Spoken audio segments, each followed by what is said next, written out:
defense. Sudden change, get out there, stop the offense.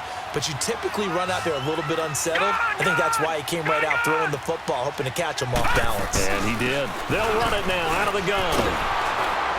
Trying to bounce it outside, but he's only able to get it back to the line of scrimmage. Eric Kendricks in on the tackle. Perfectly designed blitz right there. They took that one from the grease board to the field because they were able to free up their linebacker to get into the backfield and spill the play. And he can't find anywhere to go with it, and he goes down. Linval Joseph able to collapse the pocket and drop him for a loss of a yard. Throwing here on third down. Darnold under pressure again, and down he goes again. Everson Griffin, he's the one to get him this time, and back-to-back sacks are going to bring up a fourth down. So out comes a field goal team now for the second time here today. From the left hash, this from 37. And Myers able to knock it through. And they will stretch the lead now to 17-3. So he missed that field goal earlier, but he says not this time. Able to knock it through, give his guys 3. I like his poise. I like his confidence, his belief in himself. Sometimes when you miss that first one, you'll see a lot of guys sag and they can't make the next one. Not in this case. He stepped right up like a pro. And he'll wind up about 4 yards shy of where he would have been if he had taken a knee, as they'll start at the 21-yard line. Cousins and the Vikings with a 1st and 10 at their own 21.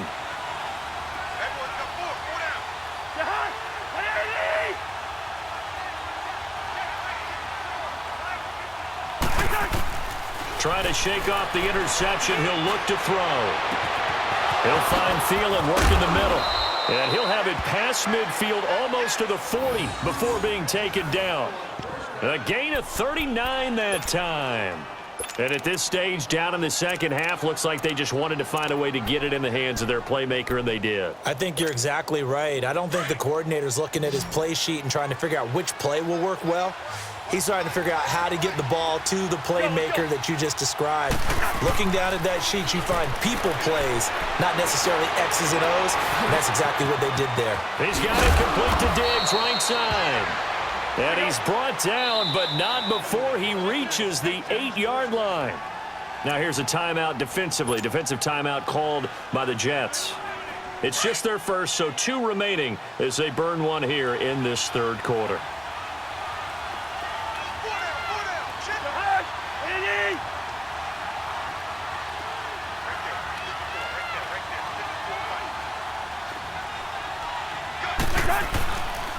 They'll run with Cook.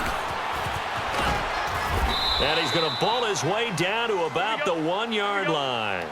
A good pickup there, 7 yards, and it's going to be 2nd and goal now. That's what they wanted out of that first down play. Run it down there. Now they're knocking on the... And he will take this one into the end zone for a Viking touchdown. A great effort there, taking it in from a yard out. And the Vikings have made this now a 1-score game.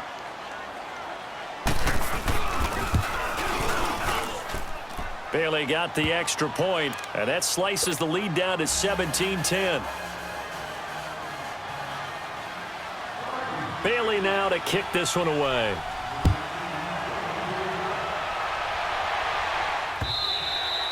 And this will be a touchback as that sails over the end line. And now out come the Jets. And they split the uprights last time for 3. They've got the lead. They're not going to play this conservative. They're not hoping for another field goal. They're hoping for a touchdown. I'm with you on that one. I like where your head is. I like the way you're thinking because you're exactly right. Trying to sit on a lead and play that way, that doesn't work too well for most teams.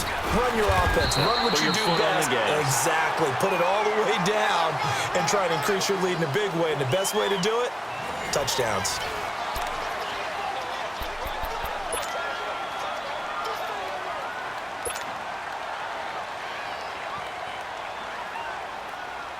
Well, they had the run for no gain. Now they'll try again from the 25 on 2nd and 10.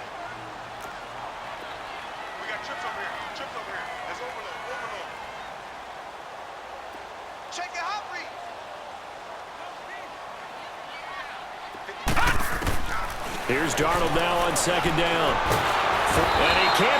receiver, and he's brought down. Everson Griffin in there to get him his second sack now of the afternoon. All right, now, lucky 56. Lucky 56.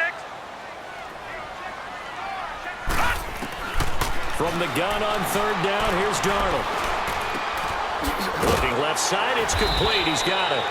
And he's able to get out to the 32, brought down there. They pick up 10, but it'll still lead to a fourth down. I hate to surrender the football when you're nursing a slim lead, but they're going to have to punt it away. Trust that defense. It's the right play at this stage of the game as well. You don't need to press it here because you do have that little bit of a cushion, and you count on your D to make it stand up. Now they go for it on fourth, but this one is going to wind up incomplete.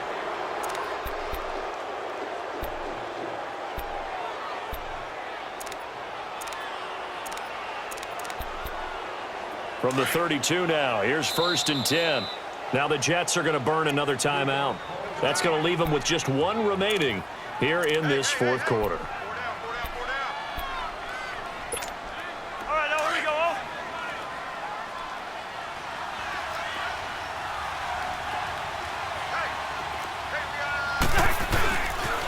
First down, here's the run with Cook.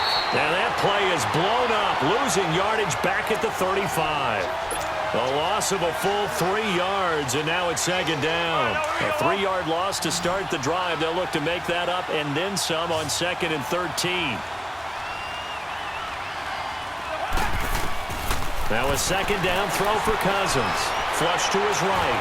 Lets it fly for Thielen. And the hit jarred it loose. It's incomplete. Trying to erase that deficit all at once. One big shot. He took it. Unfortunately for him, incomplete.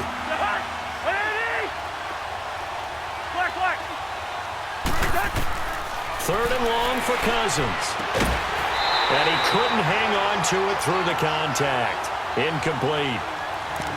You can tell they were hoping for a flag there offensively. Several on the sideline motioning, hey, why not a penalty? Why not a penalty? What did you see? Yeah, I think you've got to let them play, and the officials are instructed. If there's contact coming from both sides, no flag. Let them fight it out. And forces fourth down. And Bailey able to knock it through. And that will cut this lead back down to 4 now. It's 17-13.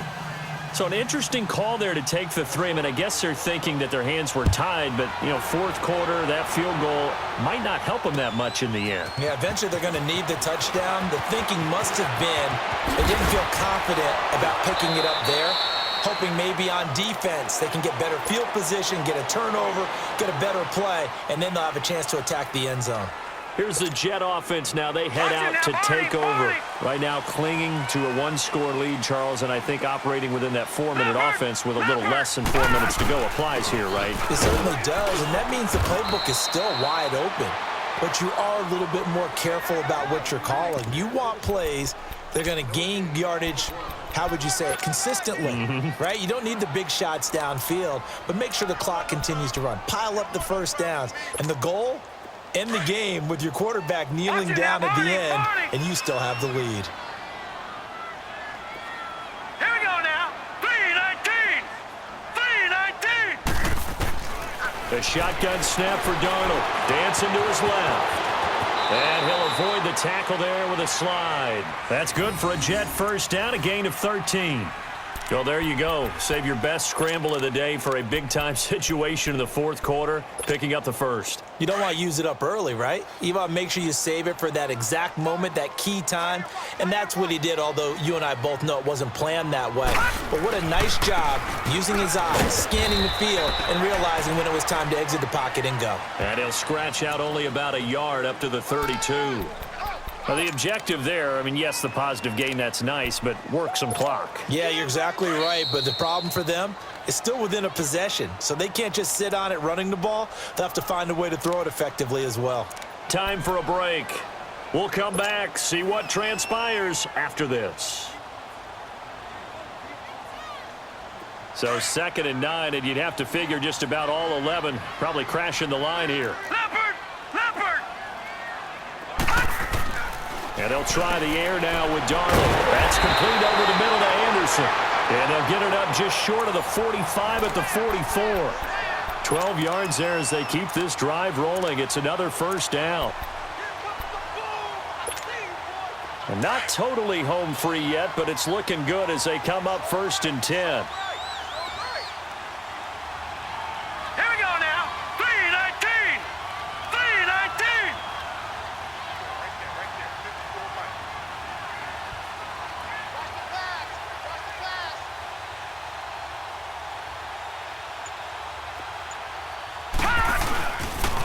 A first down carry now for Crowell.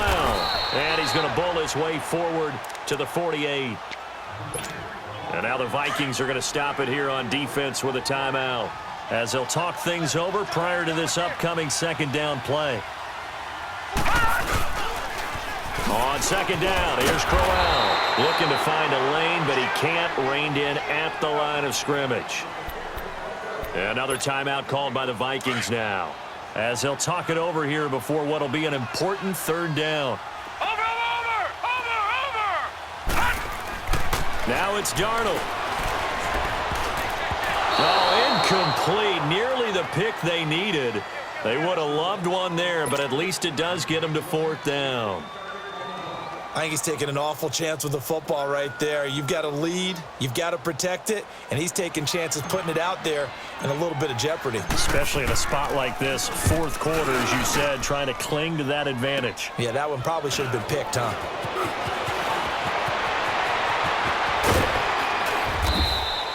Great blocking on the return. It springs him for 25. And the Vikings will take over here 1st and 10.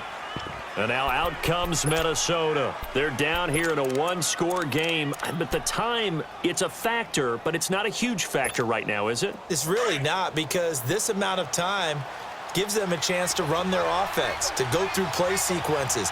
And this is what they work on every week in practice, usually on a Friday. They go over this type of a situation, late game situation. What are we going to do when we have the opportunity? They've called these plays a bunch of times. Now's their chance to execute them. Yeah, they have the opportunity now. Here's the execution. They'll try again from the 36 on 2nd and 10. Listen to me. He's back to throw. And incomplete there. A nice hit. Jars the ball free and brings up 3rd down. So back-to-back incompletions, now 3rd and 10. And first things first, before you think about marching the ball down the field, you got to move the chains. You're exactly right. Got to get back into focus here.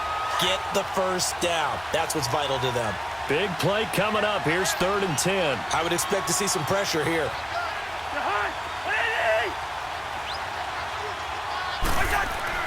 Back to throw.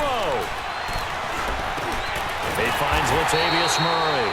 And he'll get up near the 45. They'll spot it at the 44. Give him 8 on the play, and it'll be 4th down. Desperation time. Cousins on 4th down. Escaping the pressure right. Burst by him near the 35. They'll tussle for it, and this is going to be caught. And now before this first down play, we're going to get a timeout here, as they get it with 26 seconds to go in the football game. Line of scrimmage, the 31 now on 1st and 10.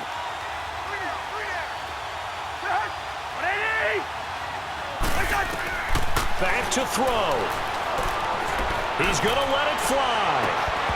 He couldn't quite hold it. Got hit. Ball pops out. Incomplete.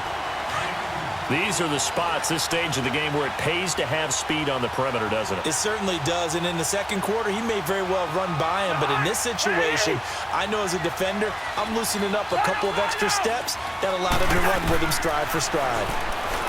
They'll look to throw, and Diggs has it. And down inside the 15, shy of the 10. They call his number again. It's his 6th catch and a first down.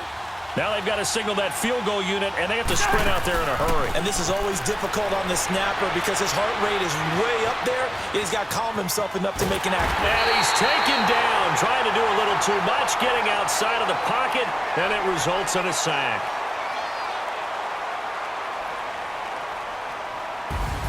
Well, Charles, exciting to the very end. That's what we just saw in this game. Final play there, had it in the red zone.